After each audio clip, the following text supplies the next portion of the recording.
Okay, here is an open middle self-starter for you. This is a medium difficulty. This is for lower grades, number sense, numbers and operations. It says Lucy has blank apples. She has 9 less than Marcus. How many apples does Lucas or Marcus have? Students will need to come up with whatever they'd like to fill in that blank, and then they get to choose whichever name they would like at the end. And then they're going to finish answering it with Lucy or Marcus has this many apples. So go ahead and decide what would you fill in and talk with people around you.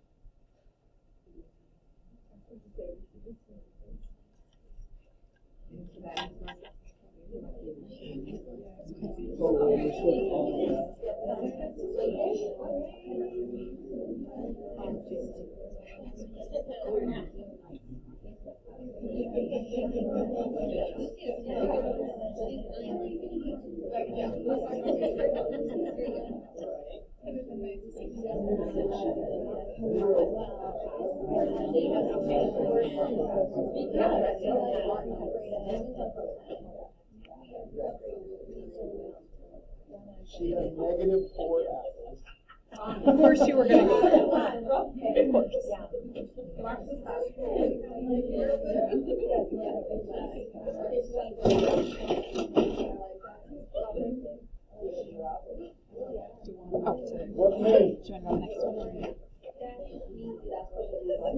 All right, so this particular problem has 2 other versions as well. They change in difficulty.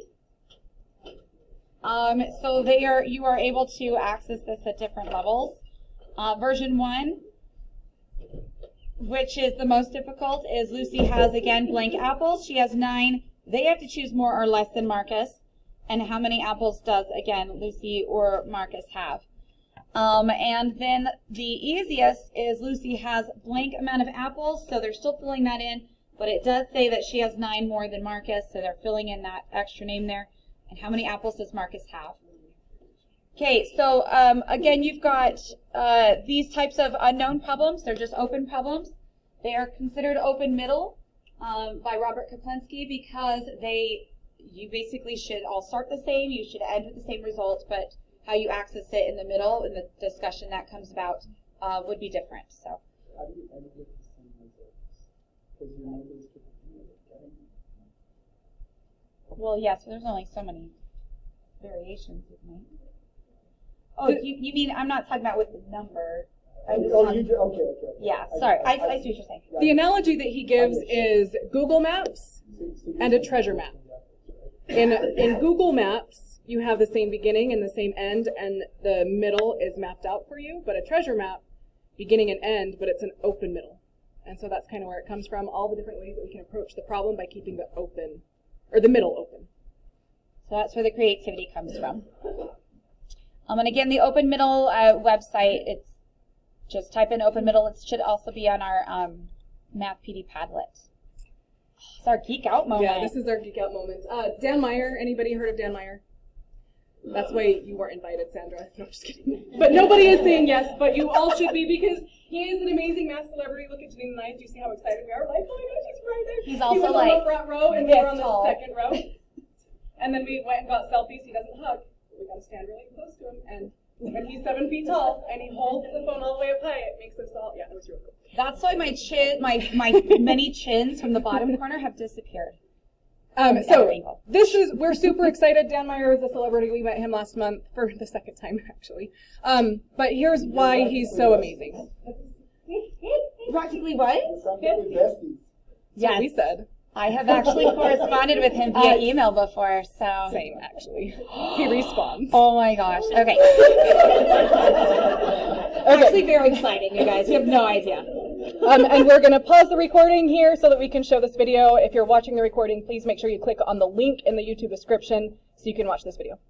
This is kind of like us. We are presenting to you all a product that none of you guys really want to be here, but are forced by Mrs. Gailey to purchase. But also, I think we really can relate as math teachers. I think it starts pretty young that the kids are saying, oh, I hate math, but here we are still having to do our job. And so what we really have to do is we have to find ways that we can make math exciting, make it applicable, The rest of his TED Talk is really, really amazing, and I encourage you to watch it. He talks a lot about things that we've talked about in the past, especially a couple of years ago. Taking a textbook's problem, where they say, here's the base, here's the height, here's the dimension, here's everything else that you need, now solve the problem. And he will take that problem, and then he will say, here's a video, I'm filling up this fish tank.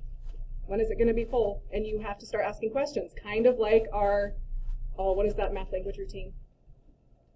The act it out? No, the data. Oh, okay. Where, okay, Info I think I need, infogap. I think I need to know the height. So can you tell me the height? And so you have to start figuring out, I think this is important information that I need.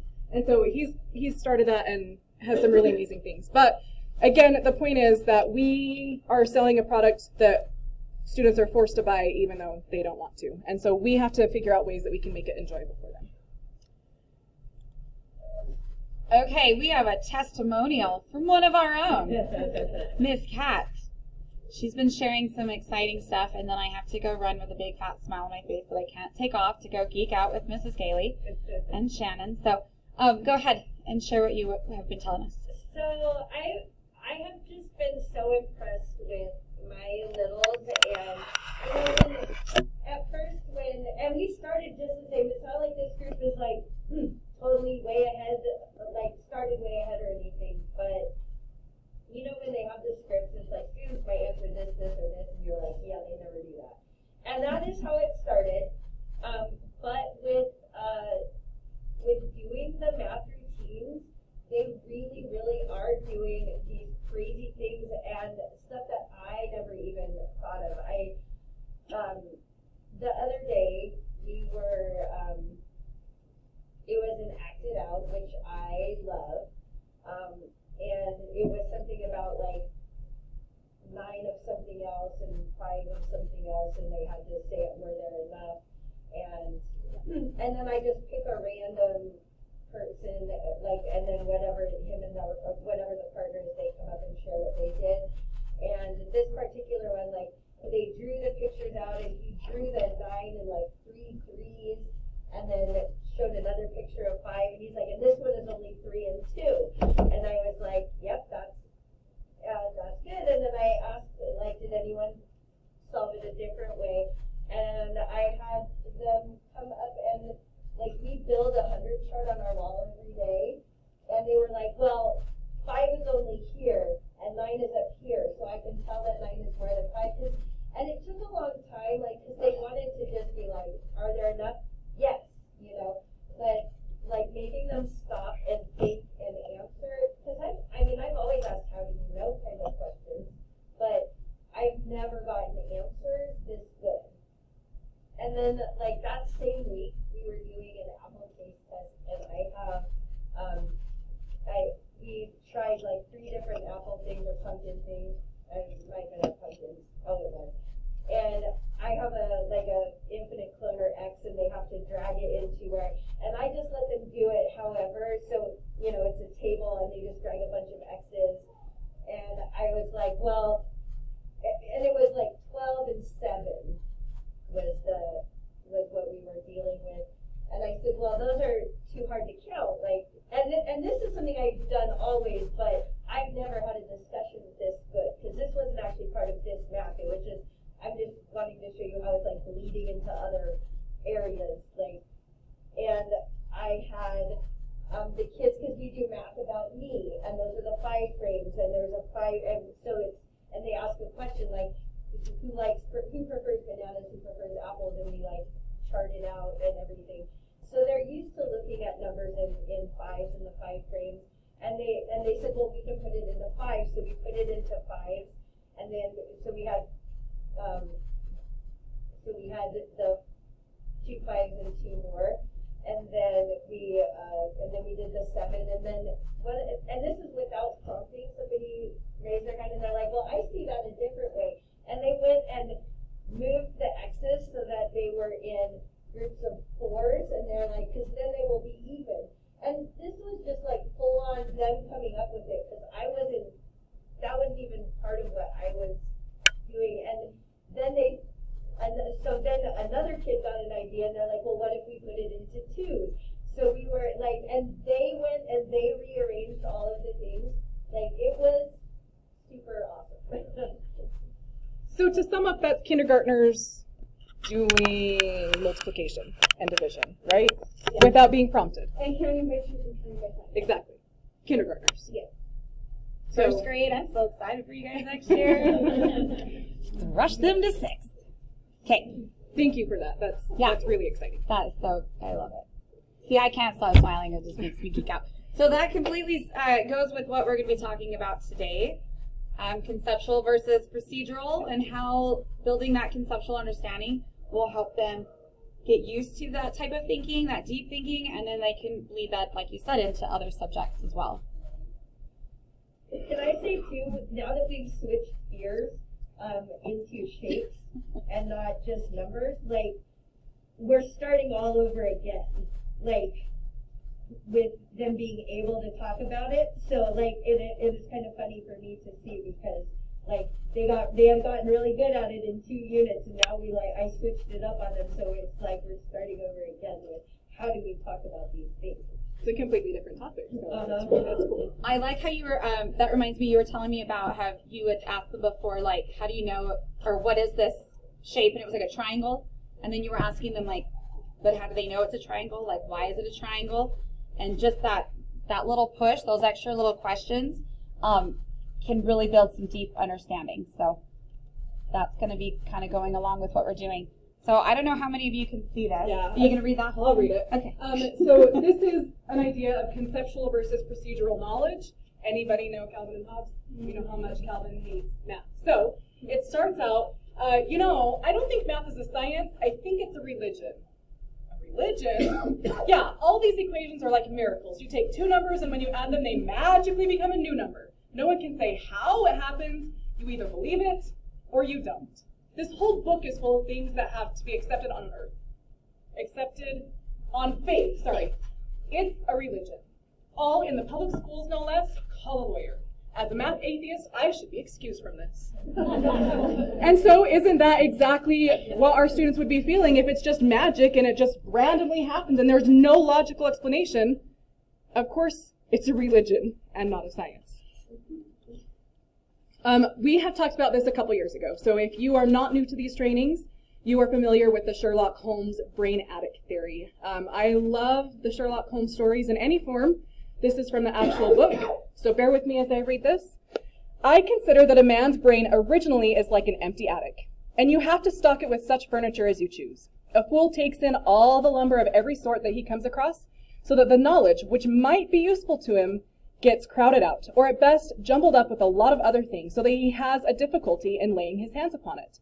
Now the skillful workman is very careful indeed as to what he takes into his brain attic. He will have nothing but the tools which help him in doing his work, but of these he has a large assortment, and all in the most perfect order.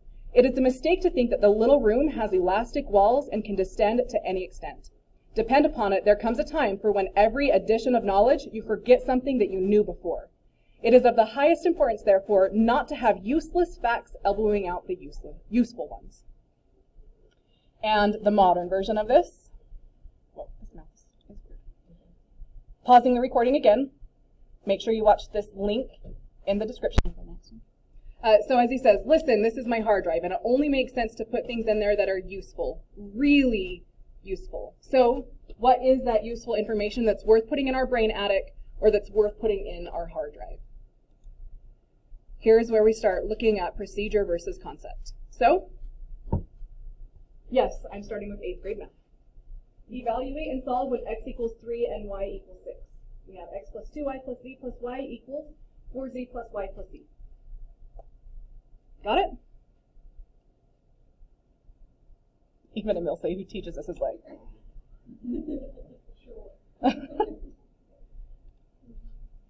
What about that? It's a balanced hanger. It's balanced. You see how it's balanced? At the top. This side is balanced with that side. Otherwise, it would be tilting. A triangle is 3. A circle is 6. What moves would we make? Talk with your neighbors. Which ones would you rather do?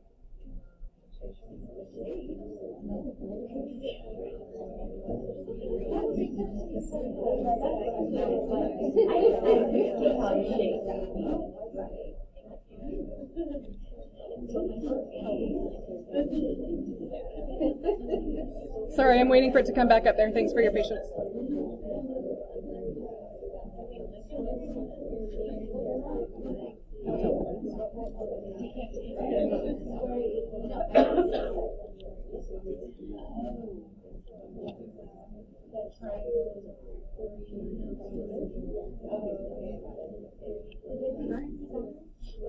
Yes, it is currently balanced. So, watch this.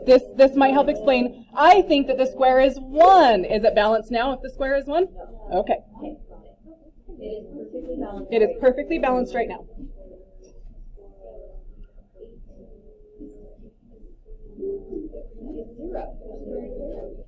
Nope, the square's not 0. Not balanced. You know what my 8th graders do? It is not 4. They're like, hey, no, they don't. They're like, hey, wait a second, we have a square on each side. Hold on, is it going to let me do this? So take the square out. It's not going to let me do this. And if I get rid of that square, what else do we have on each side that we could get rid of? A circle. Okay, so those are gone now, right? What do I have left now that this square and this circle are gone?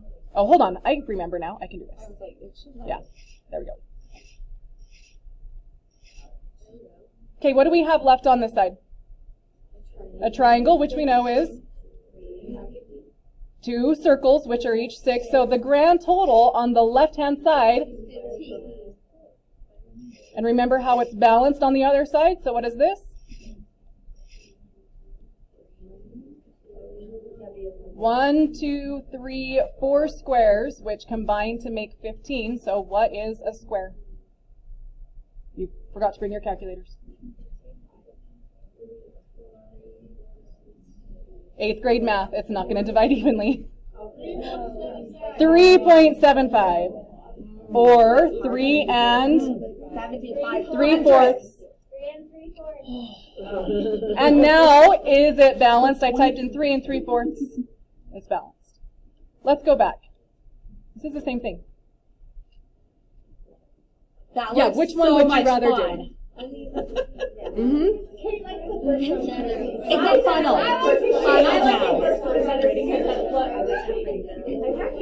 If you are teaching this to students, which one are you going to do? The shapes. Because it's a game. Guess what this is? Work that we hate. Guess what this is? This is a game. But also, this is conceptual. Because all we're doing is we're just balancing it. If I'm going to get rid of one of those squares, I'm going to get rid of the square on the other side. That's how equations work, and now it's balanced on each side. And then you can continue on with all of those processes. This is the concept that eventually, yes, we do this. But we don't start there. We start here. So that then when they get stuck in, like, remember the balanced hanger? Oh yeah, we have a square on each side. That also really gives them a good concept of what the equal sign is, which still baffles me. But we still do not have a good understanding of what that is. Okay, so I'm going to have to go ahead and pause this. You'll need to watch the video in the description. Like and subscribe. Nope. This way. Okay, so this is what research shows. You've got research links at the, link to the bottom for some of the research on procedural knowledge. So this is going to be more of your isolated facts, your methods that are isolated, your algorithms, basically the math that we all learned growing up. Action sequences, memorization, and usually you'll need different supports such as memory aids for this. This leads to increased frustration and enables more fixed mindsets. This is where the I'm not a math person thing comes from. Lower achievement because there's also lower retention from year to year. This is more of understanding the how, and they're not able to problem solve on their own with confidence compared to if they received a conceptual understanding. So conceptual understanding is going to give a bigger picture of the math, a comprehensive view. It's more practical. You're going to comprehend the why you're doing what you're doing. And so again, like it said, it will lead to helping the procedural because then you'll understand why the procedural works. You can apply this knowledge to various situations and strategies. It's more transferable. when you're looking at new concepts.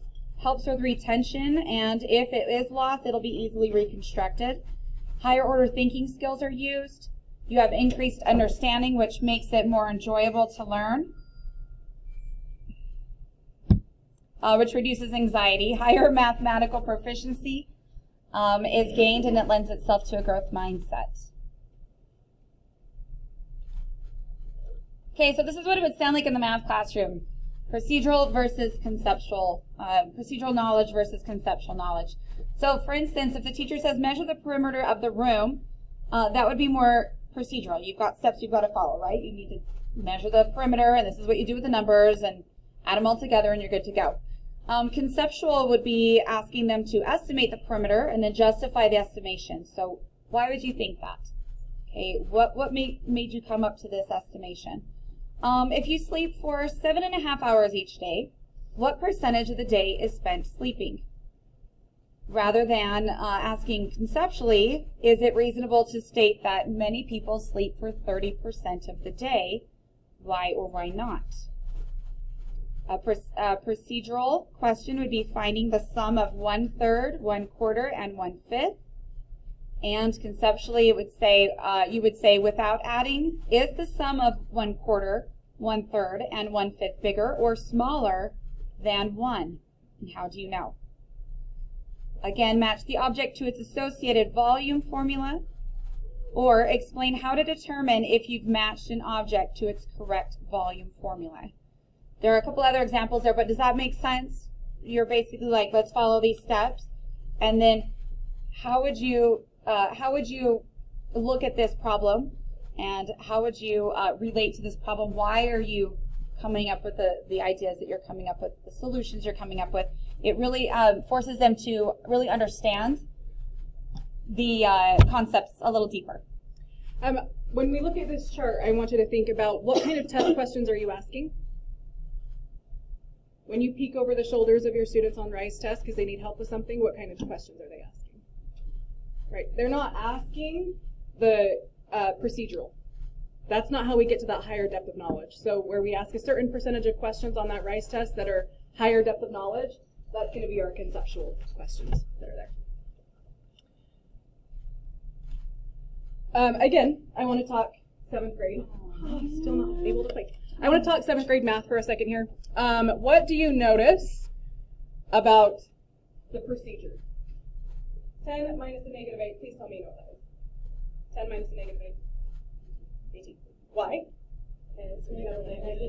Why? Why? Yeah. That's what, no, that is not what or negative 2 times negative 5 is 10. We know that because a negative times a negative is a positive, yes. But you know what students do when they see some of these problems?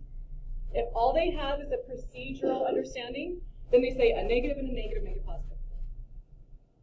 Is that true? Is negative 2 plus negative 7 equal to, or sorry, negative 2 plus negative 5 equal to 7? No. So a negative and a negative don't make it positive. But if we have a procedural understanding, that's the misconception. Why? I am going to expand this. Can I? Will it let me edit? It's not going to let me edit. I'm going to pause this. Opposite of negative 21 is a positive 21. Why is a negative multiplied by a negative a positive? Because it's the opposite of having groups of negatives. And the opposite of having groups of negatives is positives. My students know that because conceptual knowledge transfers and translates so much more now that these 7th graders, next is going to come expressions where they can take so many of these big long expressions and simplify them because they have this conceptual knowledge. And I'm not going to have to remind them again and again and again. We were not taught with that conceptual knowledge. So you know the rule. Nobody can explain why that rule exists. And thank you. You proved my point. I won my bet. You did. So thank you for that. And again, I have a video of another student. I wish I could show it, but the video of a student is explaining the same thing in her own words. She made up her own problem and said the same type of thing. Opposites of negatives is going to be positives. So you guys are, of course, really tired of hearing about 7th and 8th grade math. Let's make it more applicable. So, there you go. Procedure versus concept. the procedure of long division, we start with these really interesting questions. How many times can 4 go into 9? Does that have anything to do with division, really? No. But that's what we ask. And we also have these really fun acronyms that I love so much. Dead monkeys smell bad. What does that have to do with division? Does McDonald's sell burgers?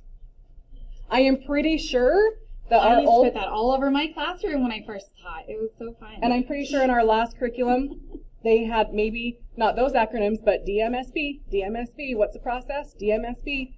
What's really actually happening? Model it. And I'm not going to attempt to try and click on these other links that I have.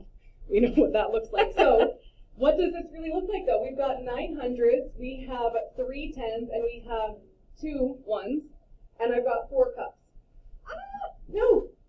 Oh, it worked, but okay, we're not doing that. So switch back over. Okay. What am I going to do? Well, let's take some hundreds, and let's start putting them into our cups. How many hundreds make it into each cup? 2. Huh. How many hundreds are left? 1. We can't do anything with that, right? So we've got 2. Regroup. Yep. We break it up. And it's now, instead of 1 100, now it's 10. 10 10s, along with 3. those 3 10s. What do we do now? Put it in those cups. How much is in each cup? 3 of them. How many are left over? 1. 1. You see the process there. Which one are students going to remember better and more long term? And you know what's really great about this too? When you do this enough times, the students are like, oh my gosh, I'm done with this already. So what can I do instead? Well, how can we write it down? How can we organize our work? Then they develop the algorithm because they discovered it, and then it means something to them because they started with the model first. More. What's next? This is my favorite. Dividing fractions. Keep, change, flip. Copy, dot, flip. Kentucky Fried Chicken. I learned that when I started teaching 7th grade here, and the kids are like, oh, we just Kentucky Fried Chicken. What?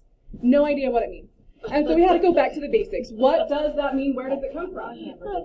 This is abstract rules. Okay, in this type of problem, then you're going to flip it, and then you're just going to multiply. Well, but it's a division problem. I know, but it's okay. You're just going to flip it, and you're going to multiply.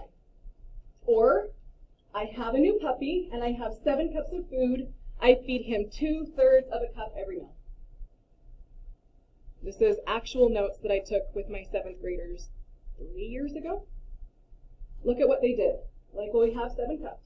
So they drew 7 things. They're like, okay, but each one of those cups is split into thirds. So they drew their 7 cups, they split it into thirds. Why? Because it's 2/3 each meal. And they're like, okay, so we're going to color these ones red, that's 1 meal. 2 more thirds, that's another meal. 2 more thirds, that's another meal. You can kind of see how they broke it down. That's how they developed how to divide fractions. They drew pictures, they modeled it, and eventually after we did this enough times, because it was multiple problems, they're like, wait a second, when I split it into thirds, that's 7 times 3, there's 21 pieces. But then I take those 21 pieces and I group them into groups of 2, we're dividing by 2. They start noticing what's happening if we start with the concept before we start with the algorithm. More things that are applicable to other grade levels. The procedure versus the concept. What does that look like with multiplication? What does that concept look like? What could you do with the concept picture? How does it relate to that procedure? Talk with your tables, because everybody deals with multiplication at some point or another. What is the value to that concept over the procedure? Talk with your tables. That's what I say in class, but they're not tables. Elbow partners, huh? I love your dialogue today, table talk, and I mean, it was great. And you want to know what? So we saw my form, right? So I'm filling out our thing, and I put each of the classes I saw, and I knew which ones were like the hardest, which were like. Okay, what could you do with the concept versus the procedure? What are we seeing here, Heidi? Instead of numbers, they can kind of, in a sense, connect the dots. Like, 1 dot this way, 2 dots that way, and this 2. Yeah. So, Yep. What are they allowed on state testing? Are they allowed a multiplication chart? no, Are they allowed a grid or grid paper? yes. Once they understand the concept, you don't have to do that reteach because they don't have to memorize. It's great if they do, but they don't have to memorize 3 times 5. They can always draw that array out. So providing them with that concept, and that leads nicely into this next slide, procedure versus concept. Instead of an assessment that asks, I don't even know how many questions that are of 12 multiplication tables, what about one question that says, how many ways can you show 4 times 12? That's going to develop that in-depth knowledge. And again, those are the same representations that I had in our last lesson. And let's go even lower. Let's look at, this is kinder and first grade. So our concept comes from Open Up Resources, first grade, Unit 3, Lesson 4. This is, I think it was Activity 2 from that one. You can see all the ways to make 10. They have to figure out how many different ways are there to make 10. They're given a 10 frame. They're given their counters, red and yellow counters, versus the worksheet. 4 plus something equals, or 5 plus something equals 10. 8 plus something equals 10. So we can see what the difference is between that procedure and the concept. No, this is mine, but I don't have a long time. Fine. Okay, so the focus on lecture and rote memorization, that always sounds like I'm saying that wrong, sets students up to leave high school with outdated skills and shallow math knowledge. And look, it's from illustrative mathematics. I love saying that, illustrative. Okay. You want to do that one? Yeah. We have to break from the notion that learning mathematics must be linear and procedural endeavor mastered through rote practice and memorization. Instead, we must recognize and emphasize that interconnected concepts lead to stronger foundations in mathematics and stronger personal and mathematical identities. Let's talk about what Kat showed, right? Her students are already breaking things up, noticing groups of things, which is multiplication and division, and they're in kinder. Did she stop them and say, no, let's just focus on our 5 frame. That's our procedure. She's letting them regroup and see all of these connections. It doesn't have to be in kinder we do this and first we do this. And because she's letting them do that, then that means these kindergartners are able to access content that is so much higher than what they're actually expected to do. Those same Solve Me mobile puzzles, the one that I showed you, the balanced shapes, the balanced hanger, my own kid, when he was in 3rd grade, he was doing those. He was solving 8th grade level equations because he didn't know what he was, right? It's that concept of I just need to keep these things balanced. And so when you let them, or when you teach them this conceptual understanding, they're able to access much higher mathematics than instead of that linear way that we teach them. So how do we build that conceptual knowledge? First of all, we play with math. Use the manipulatives. Use multiple models. Allow multiple students to say, well, I saw it different. Well, I saw it different. Let them share that and have connection to the math that way. Develop the why. We need to expect students to explain the why. As Kat said, she always says, why? How do you know? That's exactly what we need to do. But that means we as teachers, we need to educate ourselves. We need to know the why. We need to know why it works. How many of you guys have ever done the research to figure out why that division by fraction algorithm works? We have to do that research so that students can ask why, and we don't say, oh, just because, just trust me, just plug it in, right? That's what parents' job is for. We need to actually teach them. So we need to understand the why. And how do we do that? We engage with those math practices. It's not going away. Our last professional development was really rushed, but the math practices are here to stay. And we need to engage with those math practices. We need to understand them. We need to point out when those students are engaging in the math practices. Hey, that's math practice 3. Great job showing your work and asking for why that other student said that thing. Can you show me another way? Can you say it a different way? That's math practice 4 and math practice 3. So we need to know those math practices.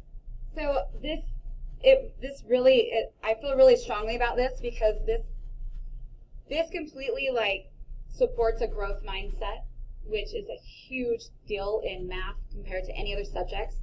The research on that is just overwhelming. And you really do see so much creativity in those younger grades, and they just get squashed if we push these procedural types of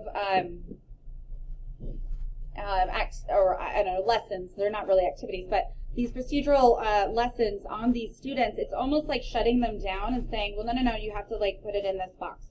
And you have to fit it like this, and you got to follow these steps. And if you don't follow these steps, then you're not going to get the answer, right? And so by the time they get to us in these older grades, their creativity is gone. If they were really good at memorization, then maybe they're going to be like, I'm really good at math. They just got lucky. If they're really visual or tactile, then they possibly, by the time they get to us, they hate math. They think it's so hard because they've only been taught that one way. So we really have to be careful to not try to teach procedurally with a conceptual type of curriculum. It is all conceptual based, but I feel that some of the frustration from teachers might be because we are still stuck in our old ways, and that's understandable. It took me many years to get out of that because that's how I was taught. I thought all this was ridiculous when I was first introduced to it because it was totally the wrong way, because the state introduced it.